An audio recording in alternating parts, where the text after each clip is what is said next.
In this tutorial, we're going to look at the application of hair to a model in XSI. Start by opening up the Projects folder and navigating to the Models folder of the training project. We're going to bring in two models, the marine model, which is the rig that we've been working with since 6.0, and the head model, which is a separate head object along with teeth, tongue, and eyes, discombobulated from the rest of a body. We're going to use the existing marine head to weight our new head. And if we start by looking into the model structure of this new head, we can see we've got a move all control as well as a number of geometric items. I'm actually just going to take all the objects and cut them out of this model, as the model was just for portability purposes, and then branch select and delete the model. Let's begin by gatoring the head to our existing geometric head with a weight map.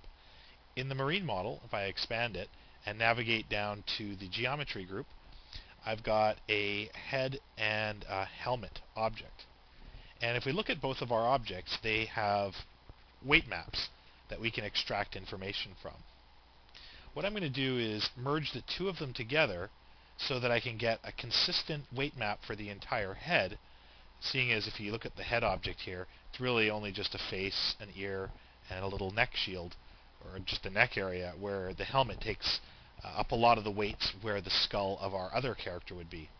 So let's merge them together and use the built-in gator-like operators found in the merge tools to merge all the shapes and weights and delete the original underlying head. So now we've actually got one polymesh instead of two. So this is still our marine head, so this is the merged head and helmet. But if we look at the Explorer, it does indeed have an envelope and shape cluster. We're still not really interested in the shapes here, more just the envelope information. So now to transfer the information from my more high-resolution head, or transfer the weights to it, we'll select our head, get a gator property, and pick the resulting merged head helmet object as a reference, and then right-click. Now in the gator operator, we have the option of pulling in both shapes and weights at the same time, but if we want to be picky about which one we choose, we can edit the transfer, and in the drop-down menu we can choose to only pass over the envelope weights. So I'll select the envelope weights and transfer them to my other head object. At this point I can delete the original head helmet, so I have something like that. But in this case, if I don't want to delete the helmet, maybe I want to keep the helmet myself, I could actually just jump in here and freeze off my new head. So I'll freeze the modeling stack for that so that we still have our envelope operator. And with the helmet, I'll just jump in here and extract some polygons from the helmet.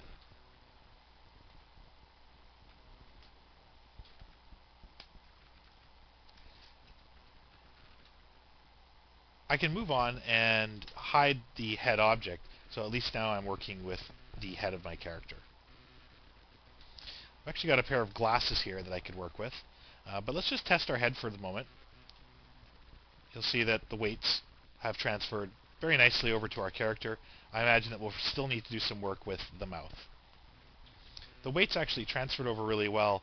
It's just that our mouth doesn't actually have any separation to it. It kind of reminds me of Neo from the Matrix, when he was being kind of tunneling down the Matrix there, where he had his mouth sealed by Smith. Anyways, getting a bit ahead of myself, we've got our weight map here, and again, this guy's kind of ugly when we're dealing with him in a textured decal mode, but as I render it, the effect looks a little better. And of course, the bald head here is going to be covered up with hair. So let's just grab these glasses here on the marine model and the geometry group. I'll either need to make the glasses larger, or in this case, hide them. I'll just hide the glasses. The reason the character's eyes are red is because they're using a combination of procedurals and weight maps. So that's actually what they look like.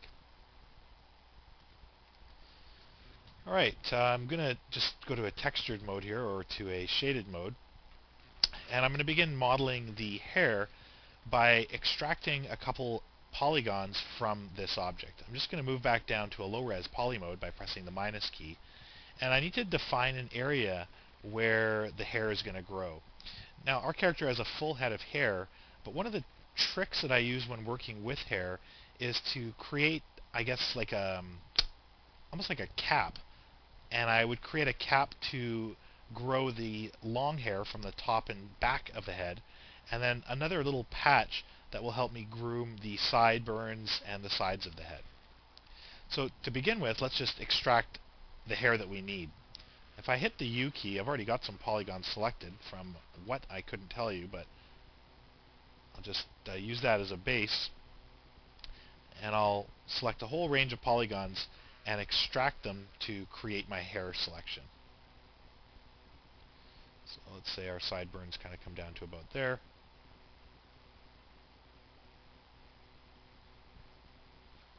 And if you think about it, I really only need to deal with one side of the head, because I can always mirror my selection over afterwards.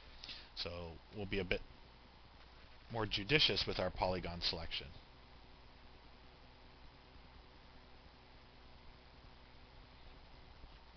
Okay, I've got that. Let's go down a little bit further. I'll actually go down to the nape of the neck. Get something like that. And just behind the ear here, make sure we grab all of these polygons as well.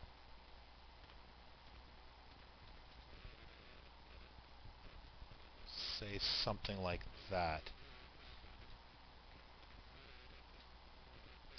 These polygons are actually probably a little too much.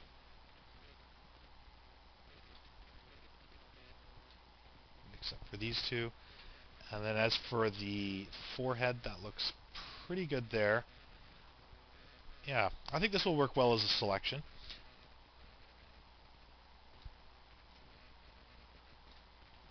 Maybe like that. I really don't need these polygons here, so it'll be easy enough to delete them afterwards. I'll select the polygon object and extract polygons, yet keep the underlying polygons. If I just temporarily isolate these in their own window, in their own object view, I can now get rid of the other polygons that make up half of the head. So I'll start with my Y hotkey and just select all the polygons I need to rid myself of. Okay, so I have half of a skull cap now. I'll just spend a little bit of time aligning these polygons, or the points right at the midpoint of the head. Scale those to 0.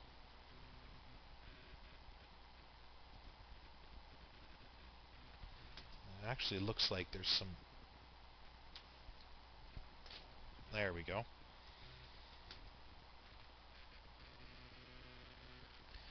Okay, so there's my cap there. What I'm going to do next is mirror this across, but first I'm going to cut it up into a couple of sections. So I'll take this section right here, and I'll create the little patch that I'm going to be using for the side of the head. So I'm just going to select all these polygons that make up just the side area here. Make sure I've selected them all. Probably back to about here. And I'll extract that as a separate object. Polymesh, extract polygons, and delete, which leaves me with two pieces. At which point I can grab the two pieces and do a symmetrize polygons. So if I select the first piece, right-click, symmetrize polygons, I get my piece on the other side. It's moved into a wireframe mode. And I'll also do the same thing with the top patch as well. I'll just alt-right-click and symmetrize polygons there. So I have my top hair emitter. Let me just rename that. And the side hair emitter.